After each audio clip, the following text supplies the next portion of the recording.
What percent of the police live in the city? About 5% or so. 5%, so 95% don't live in the city. Yes, sir. So when you say that the vast majority of the percentage goes towards salaries, etc., Yes, sir. fringe benefits, that means that they take their money on 81, go to outside the city, pay taxes in those communities that have some of the best schools while we have an underfunded school district. $60 million up. So I just want to put into context what we're talking about, because it's really easy to say, Mayor, and with all due respect, I like you, but that was a very politician answer.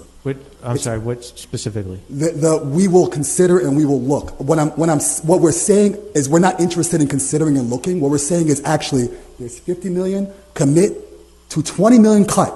Right. Because we're sending money as the mayor of Syracuse. When you don't have a tax base, you're sending money out of Syracuse, and not just for 30 years, for the rest of their life. Because their pensions, their health insurance, their families. So we are funding for other people's communities to have the promise of the American dream while we are denying it in our community. That's the context that you as the mayor have to look at this under.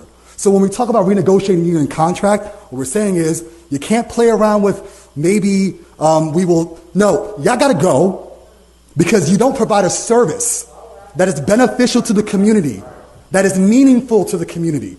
The services that you provide criminalize our community, impoverish our community, reallocate resources to suburbs. We are actually funding the suburbs, both in our police departments and in our schools. And to be clear, it's not just the fact of like the percentage of people. We're also funding what race of people on the police force. The percentage of race of teachers as well, superintendent, board president. So we want to put in context because it's not just a class issue, it's a race issue. We're telling black and brown people and poor people, you don't matter.